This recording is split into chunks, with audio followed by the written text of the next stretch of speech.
Hello दोस्तों, welcome to zero I S में आपका स्वागत है दोस्तों। हम लोग मृणाल सर का इकोनॉमी कर रहे थे, जिसमें हम लोग पार्ट 21 तक कर चुके थे दोस्तों। ठीक है, तो चलिए बिन लेट के शुरू करते हैं पार्ट 22। इस लेक्चर को प्रेजेंट कर रहा हूँ मैं। मेरा नाम राहुल बरनवाल है दोस्तों। मैं ईपीएफओ में एक सिलेक्टेड ऑफिसर हूँ। तो साथ ही साथ मैंने यूपीएससी का मेंस 2020 में, यूपी पीसीएस का मेंस 2021 में दिया है दोस्तों। ये जो इकोनॉमी का पोर्शन है वो आपके यूपीएससी प्रीलिम्स 2023 में ज़रूरी है, जो आपका 28 मई को है। साथ ही साथ ईपीएफओ का जो एग्ज़ाम होने वाला है, जो एओईओ या एपीएफसी के लिए ज़रूरी है, उसमें भी इकोनॉमिक का पोर्शन आता है जीएस में, तो वो भी आपके लिए इंपॉर्टेंट होगा। ठीक है, तो चलिए पार्ट 22 करते हैं। पार्ट 21 तक हो चुका है, अभी तक टोटल 26 लेक्चर आ चुके हैं। ठीक है, आज हमारा 27वां लेक्चर है दोस्तों, जो पार्ट 22 के नाम से है। ठीक है, तो देखिए दोस्तों, ये पार्ट मृणाल सर का पीडीएफ है ना। इसमें लेक्चर नंबर 22 हम लोग करेंगे। ठीक है दोस्तों, तो देखिए हम लोग पेज नंबर 541 तक दोस्तों कर चुके थे। ठीक है, हम लोग एग्रीकल्चर कर रहे थे और पेज नंबर 541 के आसपास हम लोग कर चुके थे, है ना। तो आज हम लोग उसके बाद का करेंगे। तो यहाँ तक मैंने आपको बता दिया था दोस्तों। अब हम लोग आगे देखते हैं। एग्रीकल्चर देख रहे थे हम लोग, तो एग्रीकल्चर इनपुट में पेस्टिसाइड भी यूज करते हैं दोस्तों, है ना। कीड़ा मकोड़ा को मारने के लिए, पेस्ट को मारने के लिए, पेस्ट मतलब कीड़ा मकोड़ा, और वीड्स मतलब जो खरपतवार होता है उसको मारने के लिए यूज किया जाता है। ठीक, इससे रिलेटेड एक टर्म है इंटीग्रेटेड पेस्ट मैनेजमेंट।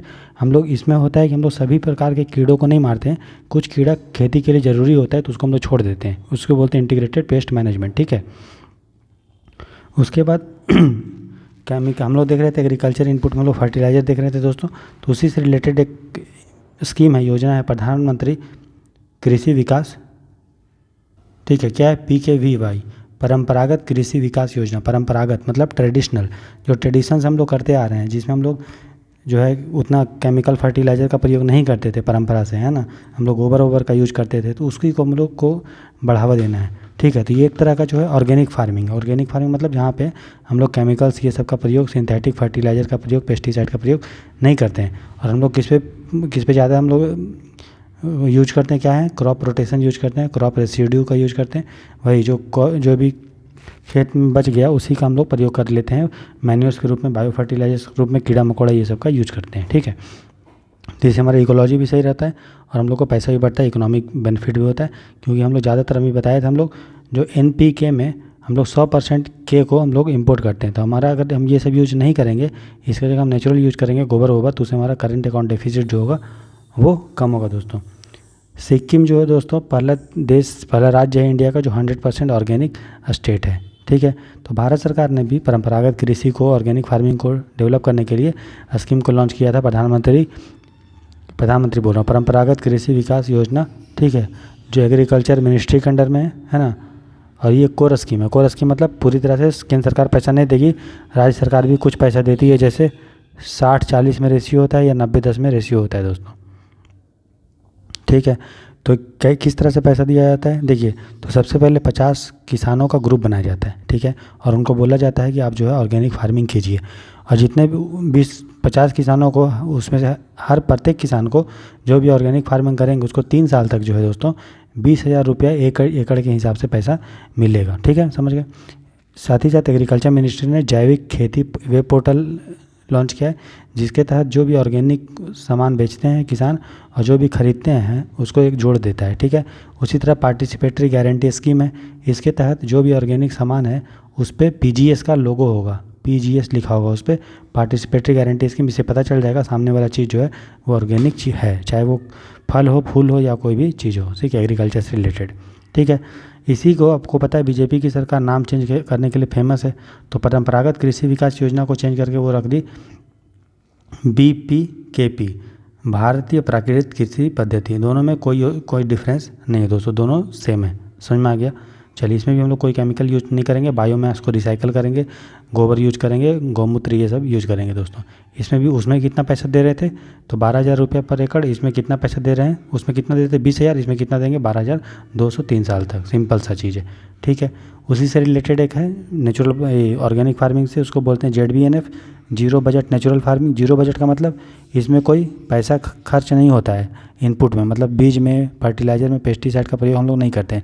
जो भी नेचुरल चीज़ से नेचुरली अवेलेबल है, जैसे गौमूत्र है, नीम का पत्ता है, तुलसी का पत्ता है, उसी का हम लोग उर्वरक के रूप में कीड़ा मकोड़ा का प्रयोग कर लेते हैं।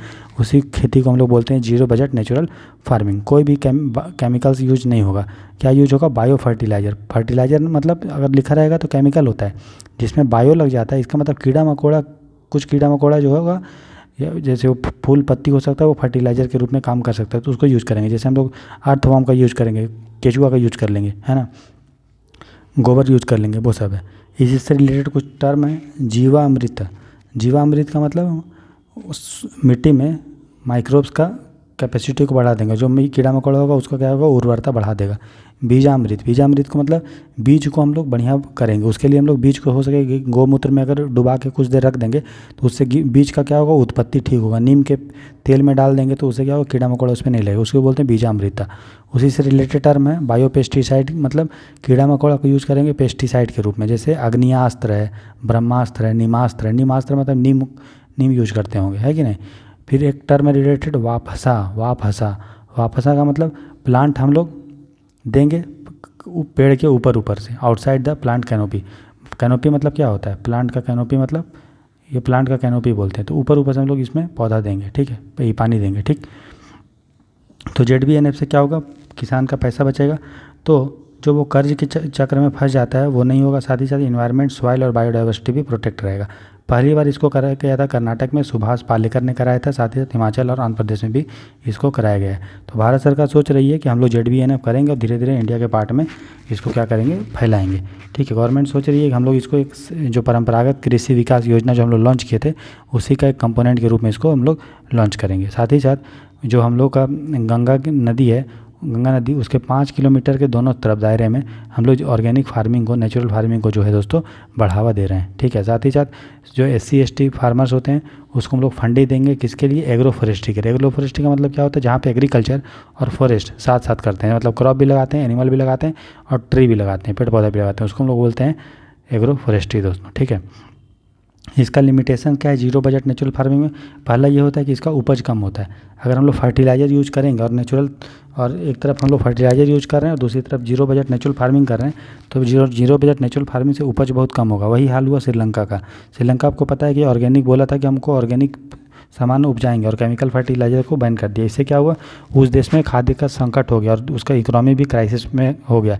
तो जो श्रीलंका का आर्थिक संकट हुआ उसमें एक कारण ये था कि श्रीलंका ने ये बोला था कि हम जो है सब चीज़ ऑर्गेनिक तरह से करेंगे, ठीक है। तो उससे उसका यील्ड कम हुआ और जाके फिर जो है श्रीलंका में दिक्कत हो गया, ठीक है।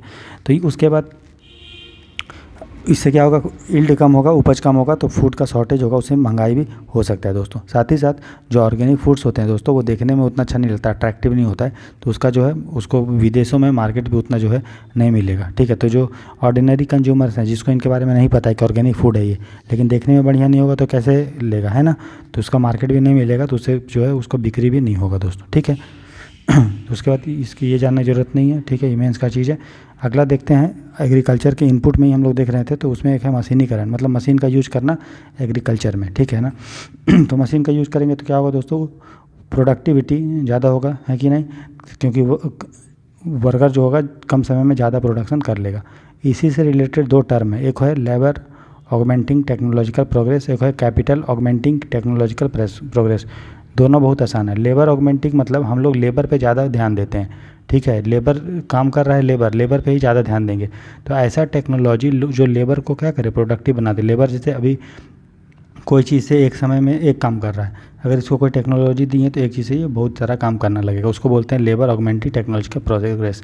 जैसे इंडस्ट्रियल रिवोल्यूशन से पहले वर्कर लोग जो है हाथ से ही सब चीज़ धागा वागा काटता था, सूत बीनता था, कपड़ा बीनता था। लेकिन जैसे ही स्पिनिंग जेनी आया जो आपका चल एक साथ खूब सारा जिसमें धागा लपेट के बिनाई होता था, तो जैसे ही आया तो लेबर तो वही था लेकिन वो ज़्यादा सामान जो है कपड़ा जो है प्रोड्यूस करने लगा। तो इसको बोलते हैं लेबर एक ही रहेगा लेकिन टेक्नोलॉजी के वजह से लेबर का प्रोडक्टिविटी बढ़ गया, ठीक है। दूसरा है कैपिटल ऑगमेंटिंग टेक्नोलॉजी का प्रोग्रेस। इसमें क्या होता है, जो भी कैपिटल एसेट्स होता है, कैपिटल एसेट्स मतलब समझ लीजिए सिंपल सा मशीनरी ज़्यादा प्रोडक्टिव होता है। इसमें लेबर पे हम लोग ध्यान नहीं देते हैं, किस पे ध्यान देते हैं, कैपिटल पे, ठीक है, लेबर पे कोई ध्यान नहीं।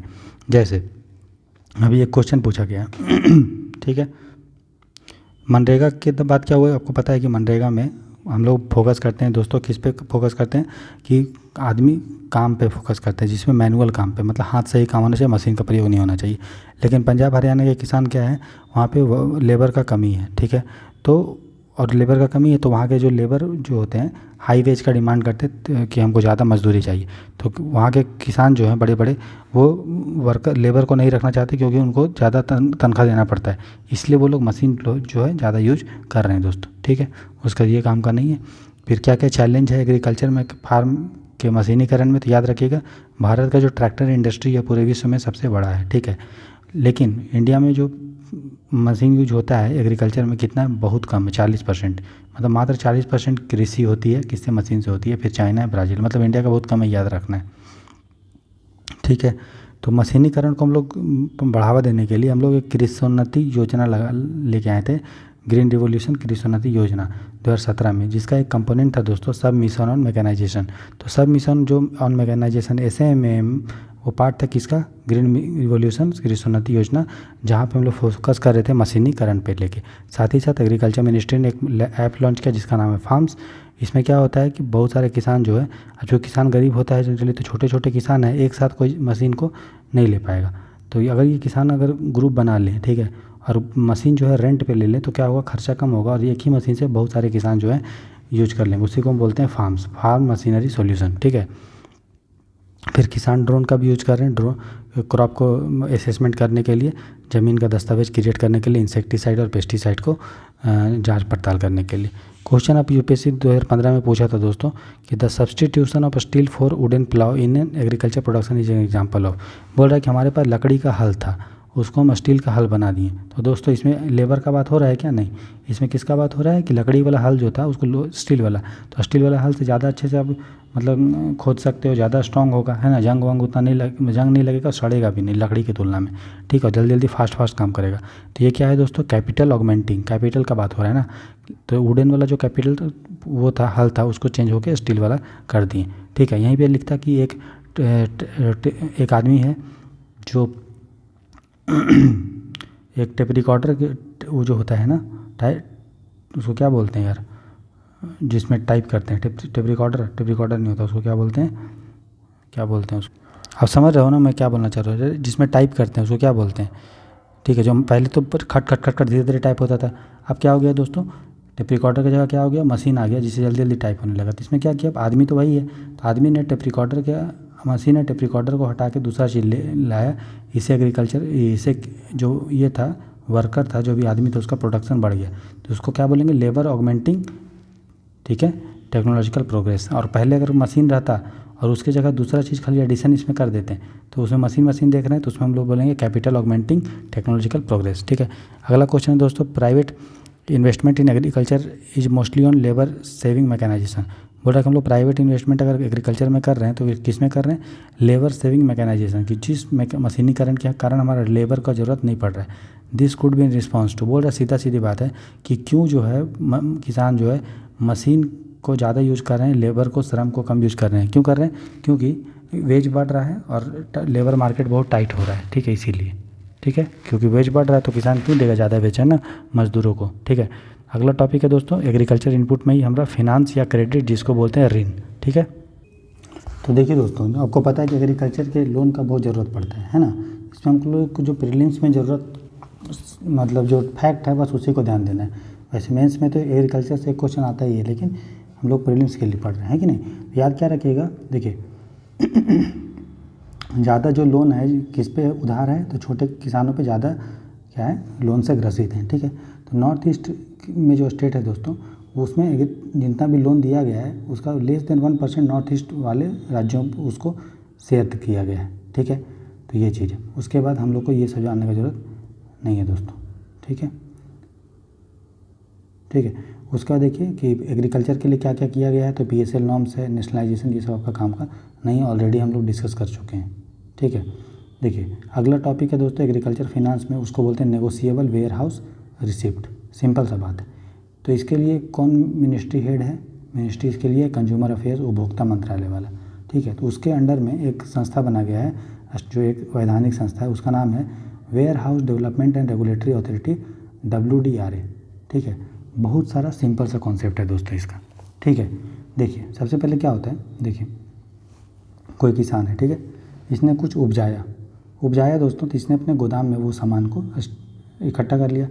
अब ये सामान को दोस्तों जब बेचेगा तभी तो पैसा मिलेगा ना। लेकिन अभी क्या है कि इसको अगले बार कृषि करने के लिए पैसा चाहिए, तो क्या करेगा, ये जो गोदाम वाला है आदमी है, इसको एक पर्ची काट के दे देगा और ये लिख देगा कि इसने इतना सामान यहाँ पे मेरे पास बेचा है और इसका मूल्य ये रहा।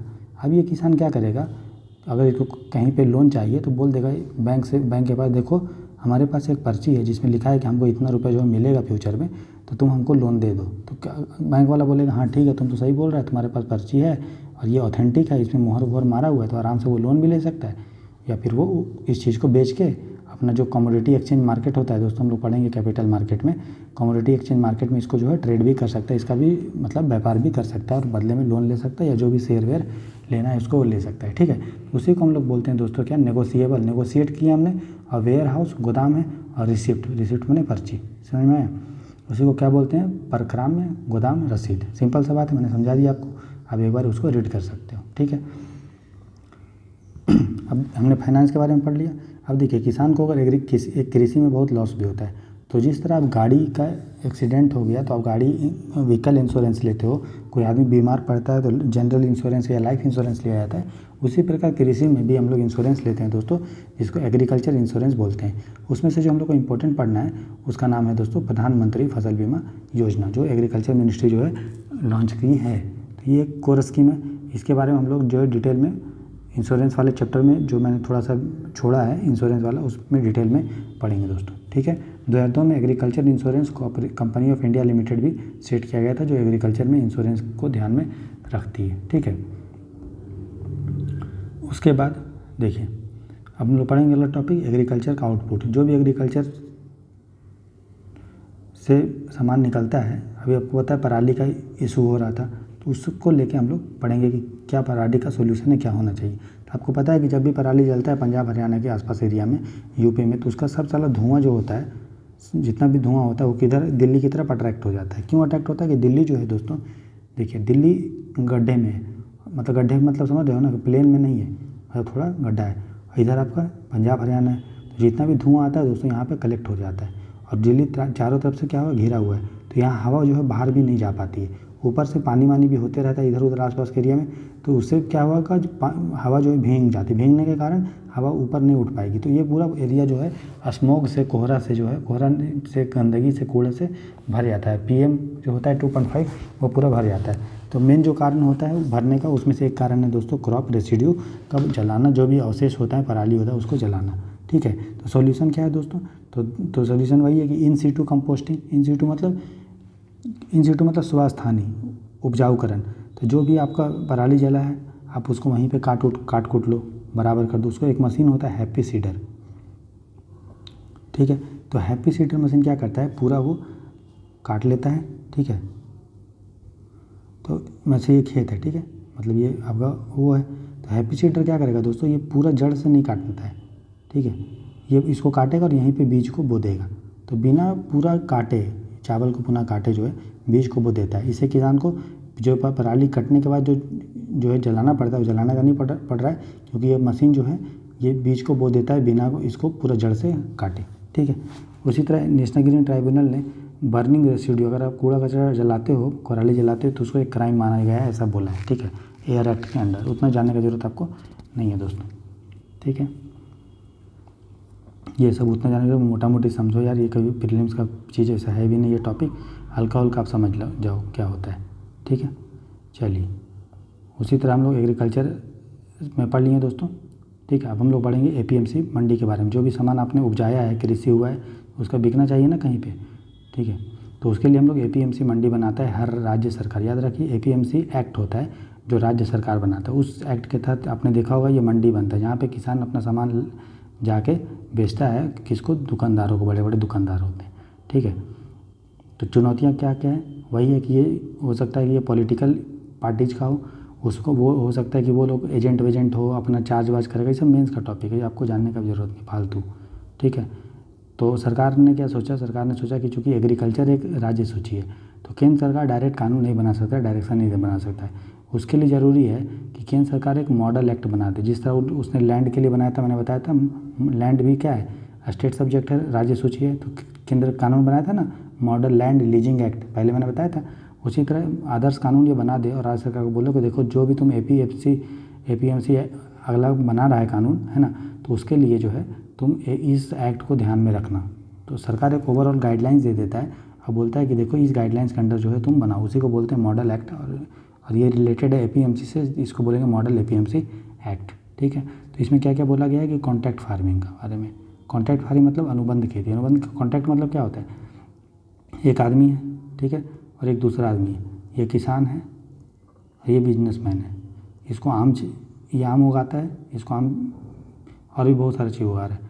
तो ये कॉन्ट्रैक्ट ले लिया कि देखो तुम्हारा जो भी आम होगा इस क्वालिटी का होगा या ऐसा होगा, हम इतने प्राइस पे तुमको इतने समय बाद लेंगे, और तुमको अगर कुछ पैसा वैसा चाहिए सामान उगाने के लिए, आम उगाने के लिए कोई मशीन चाहिए तो हम देंगे। इसी को बोलते हैं दोस्तों अनुबंध खेती या कॉन्ट्रैक्ट फार्मिंग। तो ये जो मॉडल APMC एक्ट है उसमें कॉन्ट्रैक्ट फार्मिंग के बारे में भी चर्चा है। साथ ही साथ अब चूँकि BJP का गवर्नमेंट है तो प्राइवेट इंटरप्रेन्योरशिप को, कोऑपरेटिव को ये जो है बोल रहा है कि आप सामान जो है आप क्या कर सकते हो, खरीद सकते हो। एक तो आप APMC मंडी में भी सामान बिकेगा, और मॉडल APMC एक्ट बोला है कि APMC मंडी के अलावा जो प्राइवेट आदमी होता है, जो बिजनेसमैन होगा, वो भी बिना APMC में रजिस्ट्री होए अपना अलग से मार्केट सेटअप कर सकता है, जहाँ पे वो किसान से जो है अपना अनाज खरीदेगा, ठीक है। उसी तरह हम लोग लाइव स्टॉक के लिए, ठीक है, पशुधन के लिए model agriculture produce and live stock marketing act है, जहाँ पे एग्रीकल्चर का जो भी उत्पाद है, साथ ही साथ लाइव स्टॉक, फिशरी, पोल्ट्री सब जो है बिकने के लिए ऐसा मार्केटिंग का प्रावधान बनाया गया है। उसी तरह मॉडल कॉन्ट्रैक्ट फार्मिंग एक्ट है, ठीक है, वही बता दिया कॉन्ट्रैक्ट फार्मिंग से रिलेटेड है, ठीक है। फिर AMFFRI लॉन्च किया गया है, नीति आयोग किया है, तो याद रखिएगा नीति आयोग ने लॉन्च किया है agriculture marketing and farmer friendly reforms index, ठीक है। अभी तक कोई अभी राज्य जो है 100 में 100 रैंक नहीं लाया है, ठीक है। 3 फार्म लॉ को रिपील कर दिया गया है, ठीक है ना, रिपील कर दिया है चूँकि ये इंपॉर्टेंट नहीं है दोस्तों, ठीक है, इसलिए ये इंपॉर्टेंट आपको नहीं है, पूछेगा भी नहीं, ठीक है। चलिए, क्वेश्चन पूछा था UPSC प्रीलिम्स में कि markets in agriculture products are regulated under the, तो एग्रीकल्चर प्रोड्यूस में जो मार्केट होता है उसको क्या बोलते हैं, APMC एक्ट।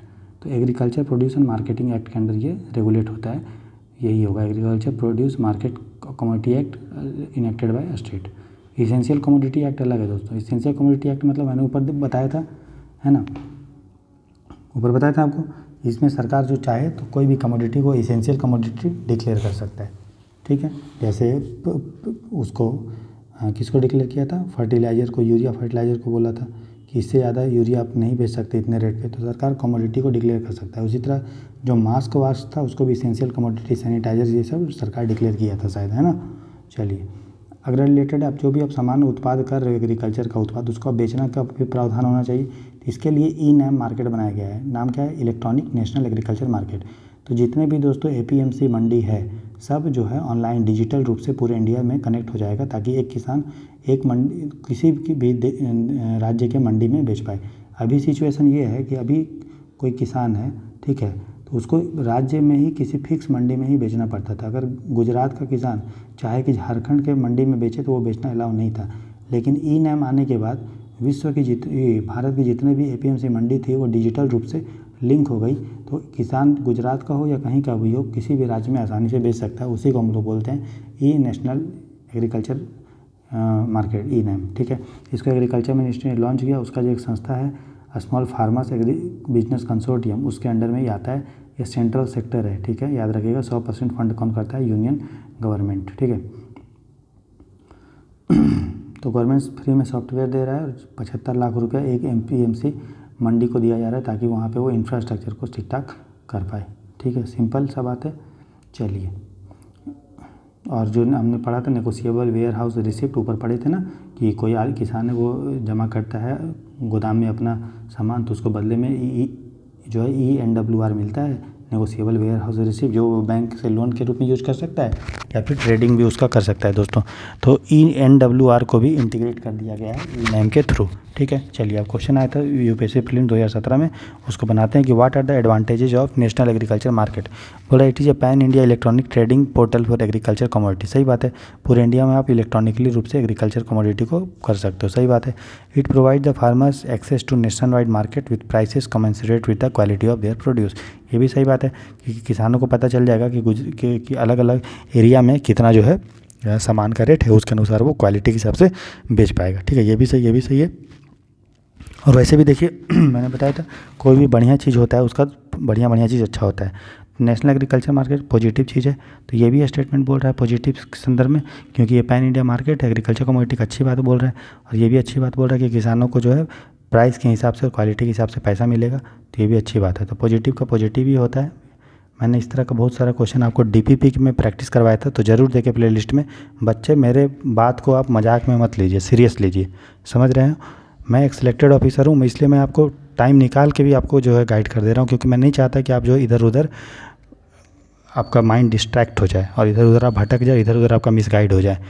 मेरे को टाइम नहीं मिलता, फिर भी मैं आपको टाइम निकाल के पढ़ा रहा हूँ। इसका मतलब ये नहीं कि आप मेरे को गारंटेड लेंगे।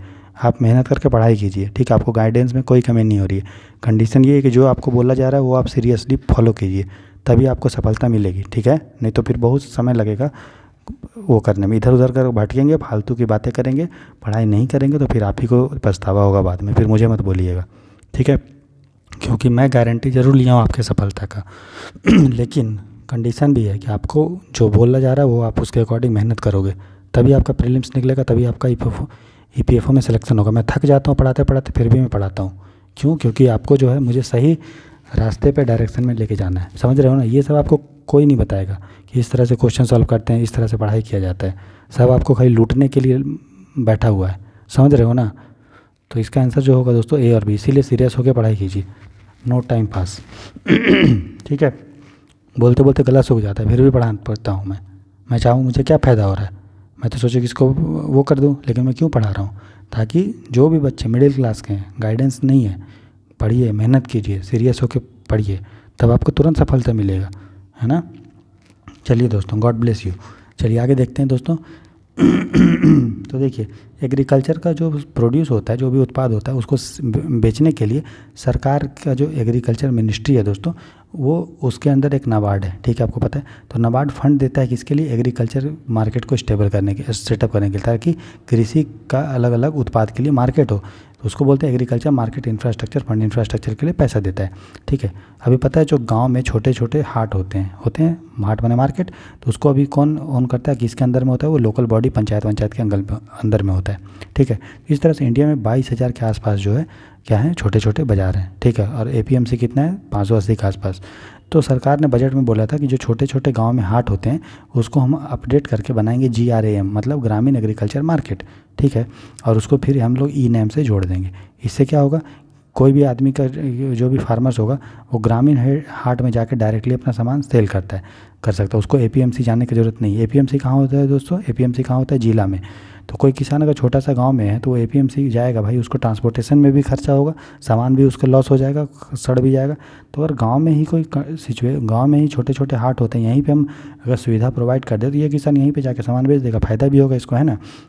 तो जो ग्राम का हाट है उसको हम लोग डेवलप करके ग्राम बनाएंगे, GRAM, ग्रामीण एग्रीकल्चर मार्केट। बात समझ में आएगा? सिंपल सा चीज़ है। चलिए, ये तो हो गया भारत के अंदर में सामान बेचना, जिसमें ग्राम में बेचो या एपीएमसी में बेचो। अगर भारत के बाहर बेचना है तो मतलब हम एक्सपोर्ट करेंगे, तो उसको डेवलप करने के लिए सरकार ने एग्रीकल्चर एक्सपोर्ट पॉलिसी लाया है। याद रखोगे, इसका जो माई बाप है वो कॉमर्स मिनिस्ट्री है, ठीक है। बाकी पहले वाला का कौन था? Agriculture ministry. तो मकसद यही है कि एग्रीकल्चर को एक्सपोर्ट को बूस्ट करना, ठीक है, याद रखिएगा। एग्रीकल्चर एक्सपोर्ट एग्रीकल्चर मंत्रालय के अंदर में नहीं है, किसके अंदर में है?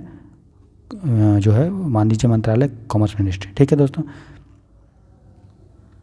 अब देखिए, जो भी किसान का इनकम होता है दोस्तों, ठीक है, तो कितना कितना कमाता है किस चीज़ से, वो बहुत ज़रूरी है जानना।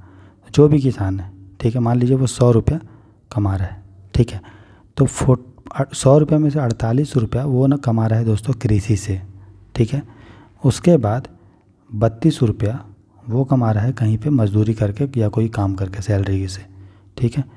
12 रुपया वो कमा रहा है जानवर से, ठीक है। और 8 रुपया वो कमा रहा है कोई और काम से, गैर कृषि काम से, ठीक है। तो याद रखिएगा, 100 रुपये में मात्र 48 रुपया वो ही कृषि से कमा रहा है दोस्तों, जो कल्टीवेशन करके, मतलब खेत वेत जोत के। बाकी 52 रुपया वो कमा रहा है आपका और भी काम करके, वेज सैलरी, एग्रीकल्चर के अलावा कोई बिजनेस करके या जानवर से।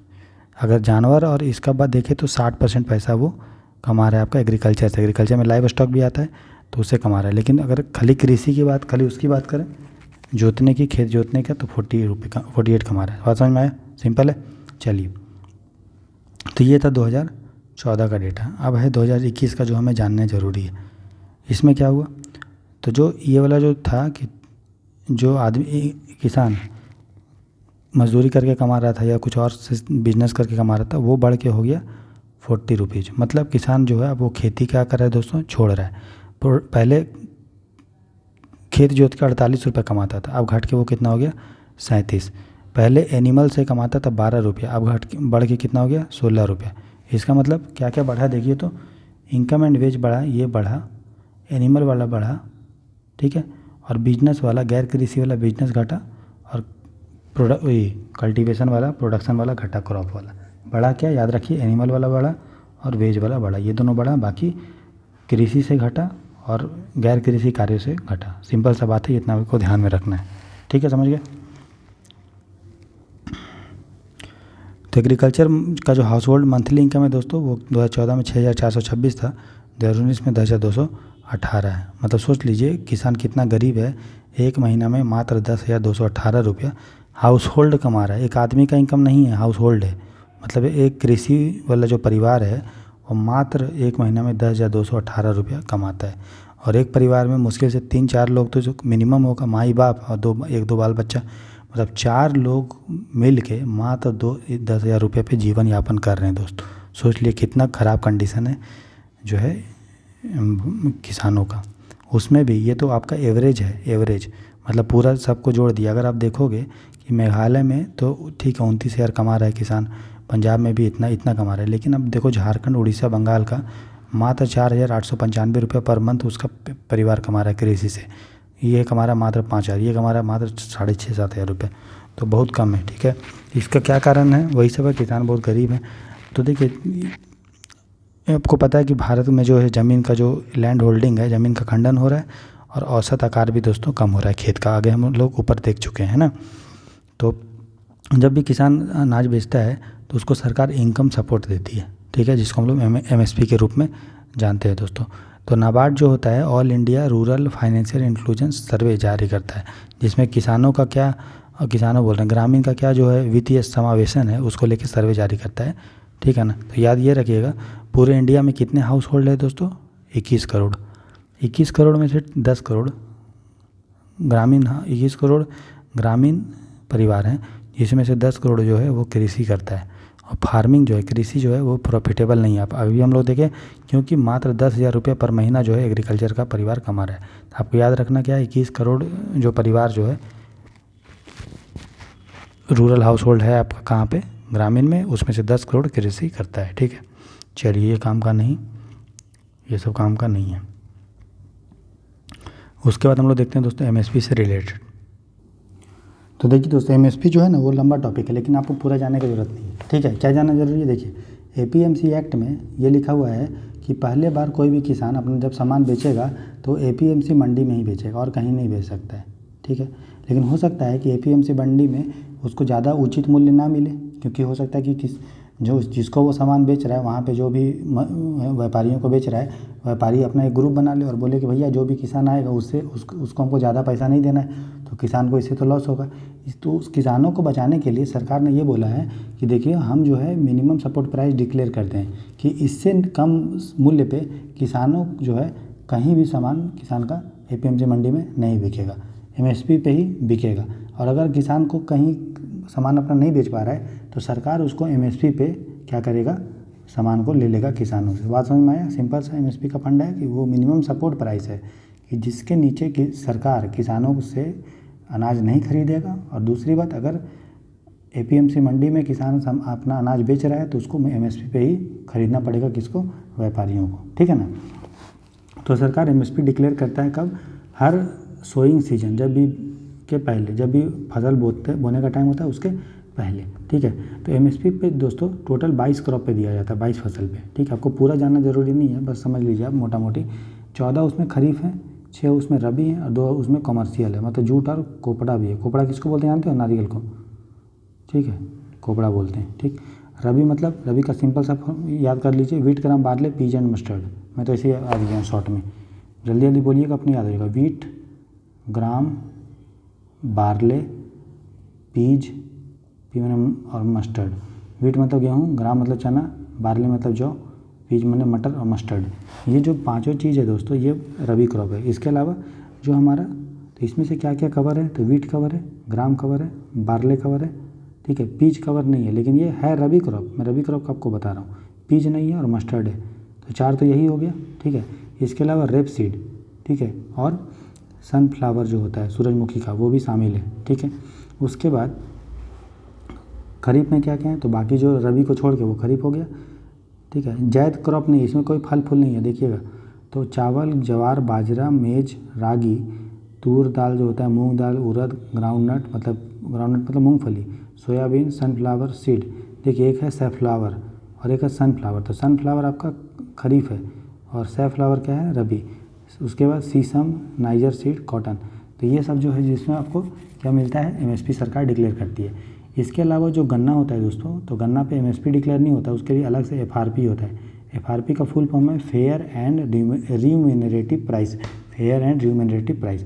तो एमएसपी डिक्लेयर कौन करता है दोस्तों, तो देखिए सबसे पहले कमेटी बनती है जिसका नाम है commission for agriculture cost and prices, CACP। ये जो है सरकार को सलाह देती है कि देखिए एमएसपी जो है इतना होना चाहिए। फिर cabinet committee on economic affair, CCEA, जिसको हेड करता है मोदी जी।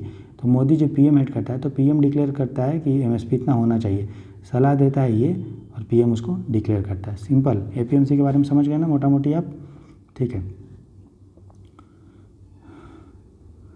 तो ये आपको बता दिया बढ़िया से, आपको पढ़ सकते हैं, आप एक बार देख सकते हैं, ठीक है। तो एमएसपी कैलकुलेट कितना होता है, कितना देना चाहिए, ठीक है ना। तो इसके लिए अलग अलग मेथड है। पहला मेथड है दोस्तों A2 मतलब जितना भी किसान को खर्चा हुआ है डायरेक्टली, जैसे बीज खरीदने में कितना हुआ, फर्टिलाइज़र में कितना हुआ, पेस्टिसाइड में कितना हुआ, लेबर में कितना हुआ, कितना वो बिल्डिंग खरीदा तो उसमें कितना उसका मूल्य ह्रास हुआ, तो उसको हम लोग A2 बोलते हैं, सिंपल। FL क्या होता है दोस्तों, जितना भी उसको अनपेड कॉस्ट। आप देखिए ये तो हो गया उसको डायरेक्ट कॉस्ट जो दिख रहा है, लेकिन ये बताइए अगर एक किसान है, ठीक है, इसके 5 लोग हैं इस परिवार में, ठीक है, और पाँचों खेती कर रहे हैं, ठीक है, और मान लीजिए ये खेती नहीं करता, कुछ और करता, तो इसको मिलता ना पैसा मिलता है इसको, ठीक है। तो मान लीजिए एक किसान को जो है 5 बेटे है ना, अब पाँचों बेटे दोस्तों खेती कर रहे हैं। अगर ये लोग खेती नहीं करते, कुछ और काम करते दोस्तों, इसको पैसा मिलता। तो FL में वो भी डिसाइड होता है कि अगर किसान का बेटा या फैमिली का कोई भी लेबर जो काम नहीं कर रहा है लेकिन कुछ और काम करता है, तो वो भी तो उसको तनख्वाह मिलता ना। तो FL में हम उसी को काउंट करते हैं, मतलब इम्प्यूटेड कॉस्ट ऑफ अनपेड, जिसको पैसा नहीं मिल रहा है अभी, वो कृषि कर रहा है तो उसको भी काउंट करते हैं। और A2 प्लस FL का 1.5 गुना, हम A2 को निकाल लो और FL को, दोनों को जोड़ दो और 1.5 गुना मल्टीप्लाई कर दो 1.5 से, तो जो भी आता है, ठीक है, वो कम से कम एमएसपी उसको तो उतना देना ही चाहिए। तो यही जो cabinet commission on agriculture cost and prices जो सरकार को बोलता है कि एमएसपी इतना होना चाहिए, तो किस आधार पे बोलता है, तो A2 देख लेता है किसान कितना आ रहा है, FL देख लेता है कितना आ रहा है, दोनों को जोड़ देता है, 1.5 गुना से मल्टीप्लाई करता है, तो जितना भी आएगा उस कम से कम उतना एमएसपी तो होना ही चाहिए। तो यही ऑफिशियल एमएसपी है जो भारत सरकार जो है कैलकुलेट करती है। तो कितना एमएसपी होना चाहिए, इसको लेके MS स्वामीनाथन ने कमेटी दिया, एक रिकमेंडेशन दिया था। आपको पता है MS स्वामीनाथन बहुत बड़े एग्रीकल्चर साइंटिस्ट हैं जो अब शायद नहीं है अभी, तो उसने एक फार्मूला दिया था जिसको बोलते हैं C2 फार्मूला। तो जिसमें हम लोग A2 तो देखते हैं, FL देखते हैं, इसके अलावा C2 भी देखते हैं दोस्तों। तो C2 क्या होता है, C2 में और ज़्यादा चीज़ होता है दोस्तों। C2 में क्या हुआ, इसमें हम लोग ये भी देखते हैं और भी बहुत सारा कॉस्ट उसमें होता है, जैसे कि किसान ने अगर ये जो ज़मीन पे खेती कर रहा है, वो ज़मीन अगर वो किसी को किराए पे देता तो उसको कितना टैक्स मिलता। अगर उसके पास जो मशीन से वो खेती कर रहा है, वो मशीन अगर किसी को उधार देता तो उसको कितना मिलता। तो सिर्फ अपने C2 में और भी ज़्यादा बड़े बड़े चीज़ को हम लोग देखते हैं, जिसमें और भी चीज़ को हम लोग कैलकुलेट कर सकते हैं कॉस्ट को, कि अगर ये किसान जिस ज़मीन पे खेती कर रहा है उस पर बिल्डिंग होता तो उस पर कितना उसको रेंट मिलता, उसके पास जो मशीन है उसे कृषि नहीं करता तो उसको कितना मिलता। तो ये रिकमेंड किया था MS स्वामीनाथन ने कि C2 आप निकालो।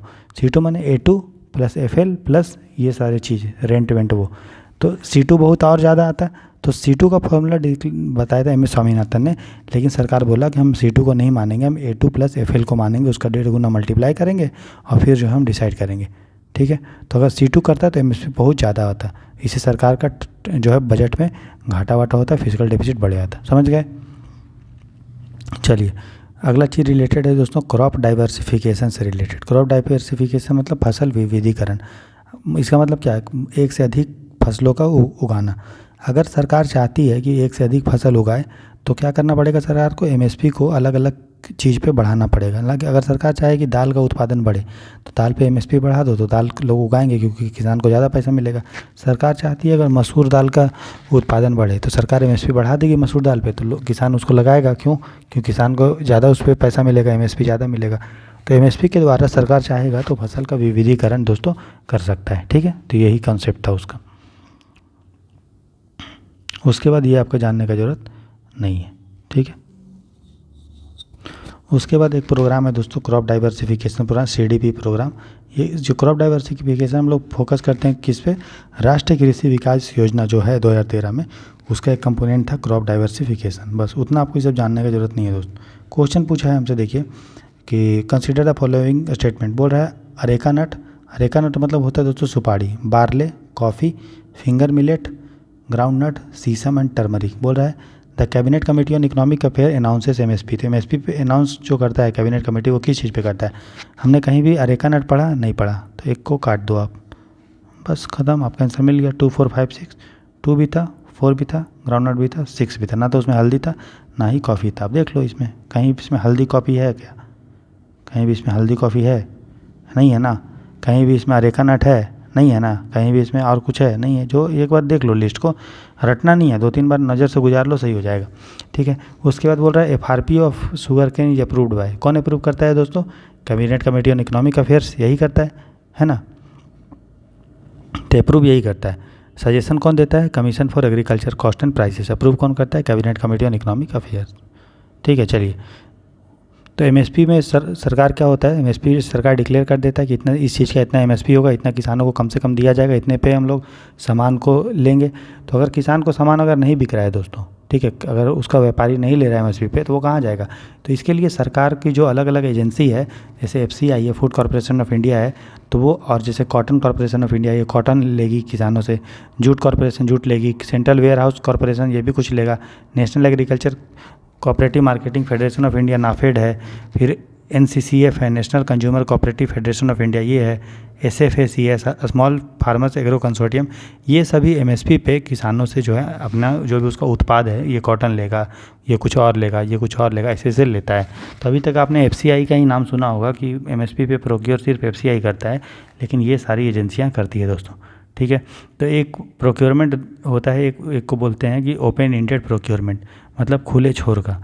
इसका मतलब जितना भी किसान सामान लाएगा उतना सरकार को लेना पड़ेगा, उसको बोलेंगे हम लोग ओपन एंडेड प्रोक्योरमेंट। ठीक है, बिना इसमें कोई कोटा नहीं होता है कि हम इतना ही लेंगे। सरकार ये नहीं बोल सकती कि हम 10 किलो या 20 किलो ही किसान से लेंगे। ठीक है ठीक है, तभी जो भी प्रोक्योरमेंट होता है दोस्तों वो कैसा होता है, ओपन एंडेड। जो किसान जितना लाएगा सरकार उतना ले लेगी, ठीक है, खरीद लेगी। दूसरा चीज़ होता है, तो इसको हम लोग बोलते हैं मार्केट इंटरवेंशन स्कीम या प्राइस सपोर्ट स्कीम। तो ये जो मैकेनिज्म है एमएसपी पे सरकार लेती है और जितना लाएगी उसको बोलते क्या है, मार्केट इंटरवेंशन स्कीम। ठीक है, और प्राइस सपोर्ट स्कीम दोस्तों। इसका हेड कौन होता है दोस्तों? इसका हेड होता है एग्रीकल्चर मिनिस्ट्री, और ये पूरी तरह से 100% कौन खर्च देता है, पैसा कौन देता है? ये देता है केंद्र सरकार। ठीक है दोस्तों, समझ में आ गया।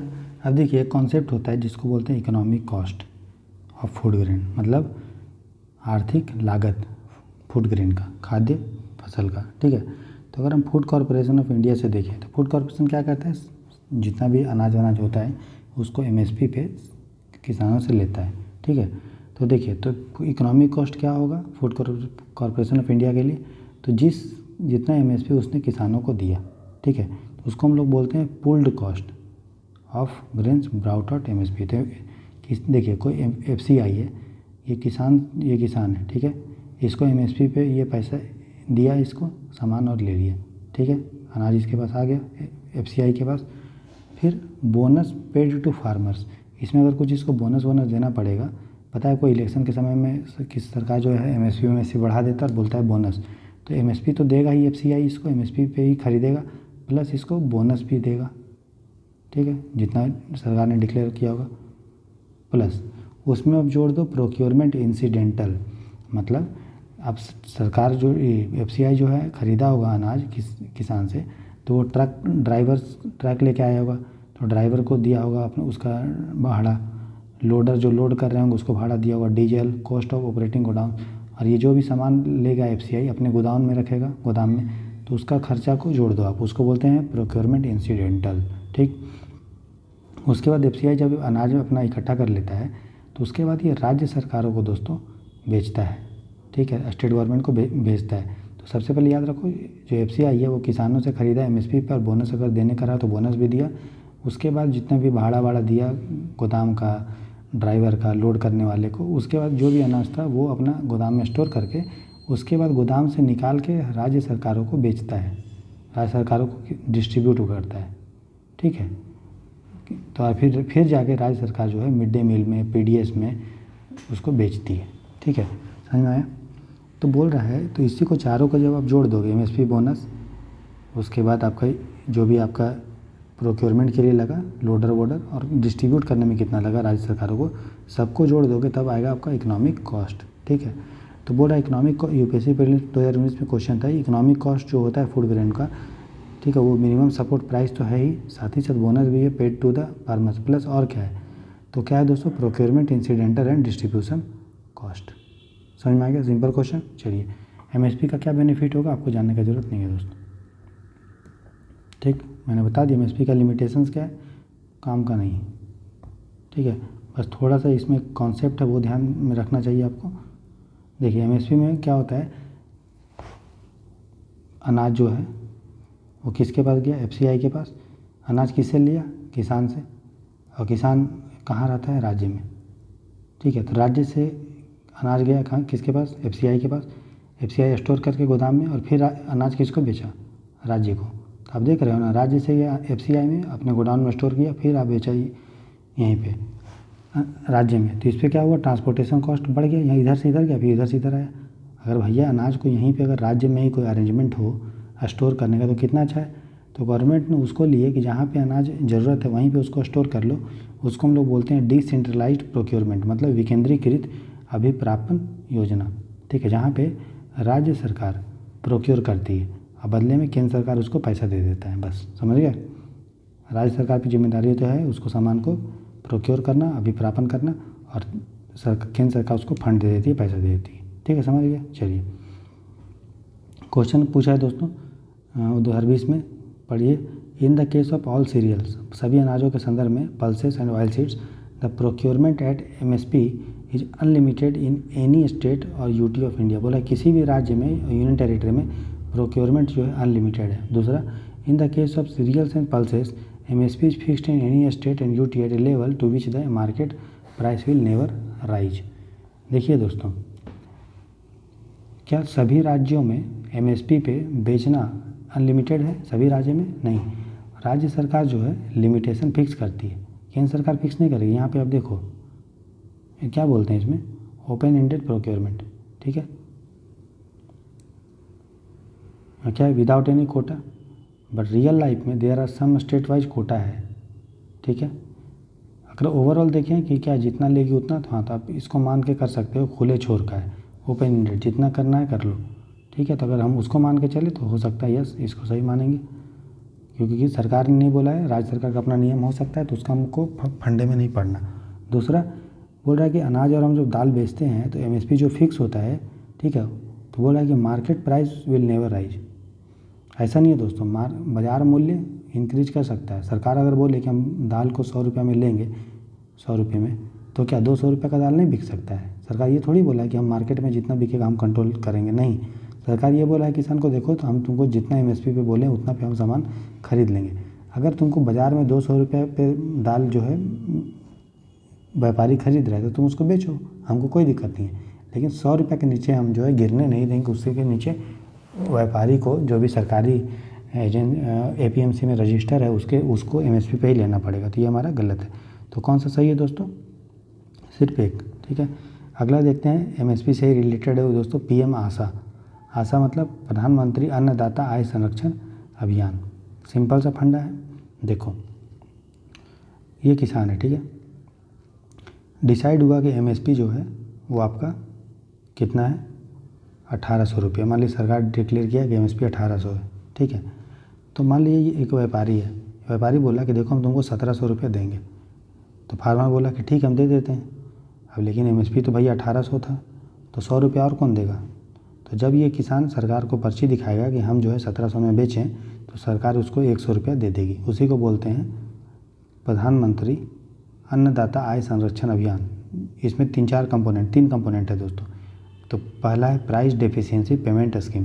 प्राइस में कमी हुआ, डेफिशिएंसी हुआ 100 रुपया, तो उसको सरकार ने पेमेंट कर दिया। नाम समझे, प्राइस डेफिशिएंसी पेमेंट स्कीम। ये कृषि मंत्रालय है, ये सेंट्रल सेक्टर स्कीम है। पूरा पैसा कौन देता है, केंद्र सरकार 100%। इसमें 3 कंपोनेंट है, मैंने बताया। तो पहला तो आप समझ गए, प्राइस डेफिशिएंसी पेमेंट स्कीम जो ऊपर वाला। पहला है दोस्तों प्राइस सपोर्ट स्कीम। इसमें जो सेंट्रल एजेंसी होती है, अलग अलग हमने देखे, एफसीआई देखें, एसएफएसी देखें, उसके बाद कॉटन कॉरपोरेशन ऑफ इंडिया देखें। तो ये सारे एजेंसी जो है सरकार से अभी जो एमएसपी पे खरीदती है। नॉर्मल जो हम लोग ऊपर देखें ना कैसे प्रोसेस होता है, उसी का अलग से नाम दे दिया गया प्राइस सपोर्ट स्कीम। ठीक है। प्राइस डेफिशिएंसी में मतलब क्या होता है, प्राइवेट मर्चेंट को बेचो तुम आराम से, जो भी प्राइस में डिफरेंस है सरकार उसको ट्रांसफ़र कर देती है किसान के अकाउंट में। तीसरा है प्राइवेट प्रोक्योरमेंट स्टॉकिस्ट स्कीम। मतलब जो भी प्राइवेट संस्था होती है वो एमएसपी पे सरकार के बिहाफ पे, मतलब सरकार के जगह पे प्राइवेट प्रोक्योरमेंट होता है। प्राइवेट लोग जो है एमएसपी पे खरीदते हैं। सिंपल सा चीज़ है। चलिए, तो इसमें क्या होता है, नॉर्मल प्रोसेस। इसमें क्या होता है, सरकार बेच देती है उसको डिफरेंस ऑफ प्राइसेस, वो बेच दो प्राइवेट को। और इसमें प्राइवेट को बोलती है कि भैया तुम एमएसपी पे खरीदो। तो 3 चीज़ें समझ में आ गया। चलिए अब हम लोग देखेंगे दोस्तों एफसीआई और पीडीएस। ठीक है। तो देखिए जो फूड कॉर्पोरेशन ऑफ इंडिया है, इसका हेडक्वार्टर कहाँ है, दिल्ली में। ये एक स्टैट्यूटरी बॉडी है। क्यों, क्योंकि food corporation of India act के अंडर ये बनी है। ठीक है। ये मिनिस्ट्री ऑफ कंज्यूमर अफेयर्स के अंदर में, उपभोक्ता मंत्रालय के अंदर में 1964-65 में ही बना था। काम क्या क्या है दोस्तों, एमएसपी पे प्रोक्योर करना।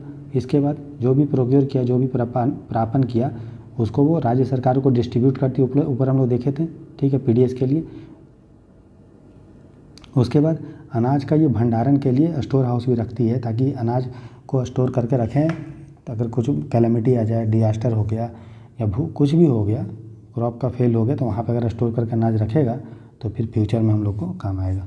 ठीक है।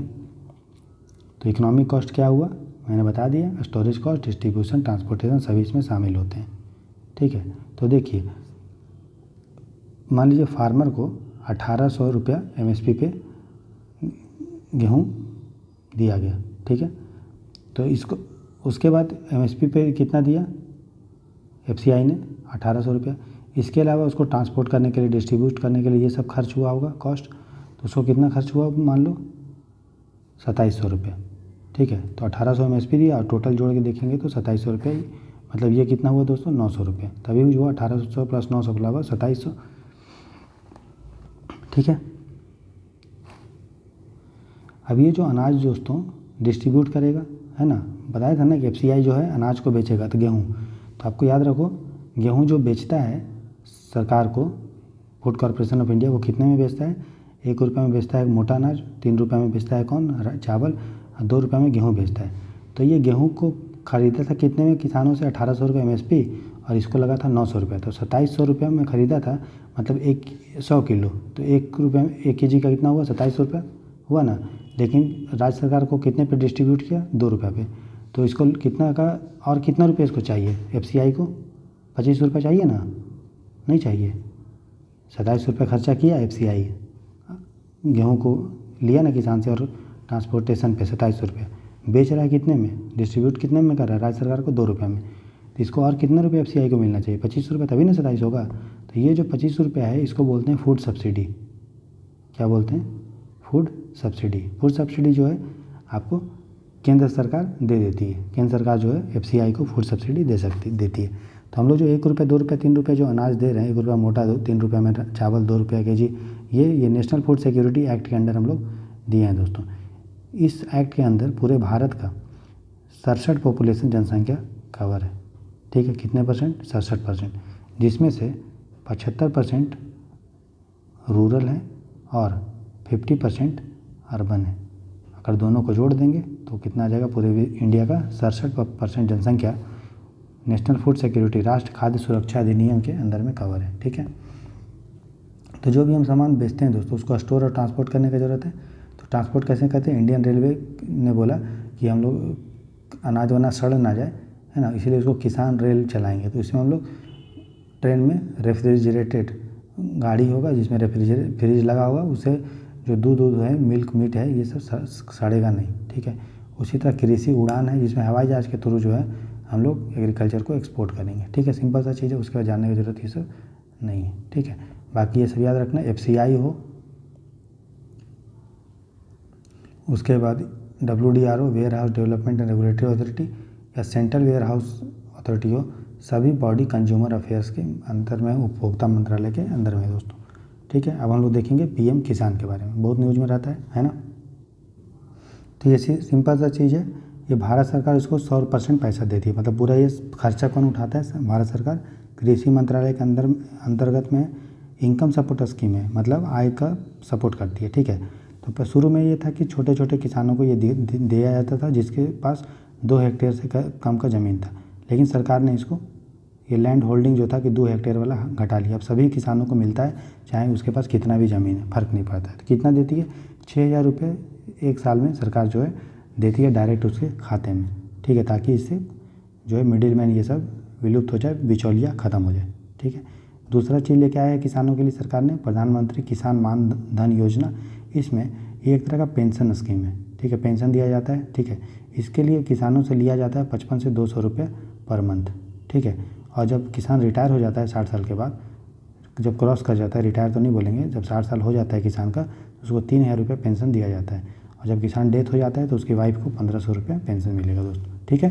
तो आज अभी हम लोग यहाँ तक रखते हैं, नेक्स्ट लेक्चर हम लोग करेंगे दोस्तों, आज ही करेंगे, ठीक है। तो हम लोग देखेंगे कि एग्रीकल्चर में इन्फ्लेशन का जो महंगाई होता है दोस्तों, वो कैसे इम्पैक्ट होता है, फिर उसके आगे हम लोग पढ़ेंगे दोस्तों, ठीक है। चलिए मिलते हैं नेक्स्ट लेक्चर में।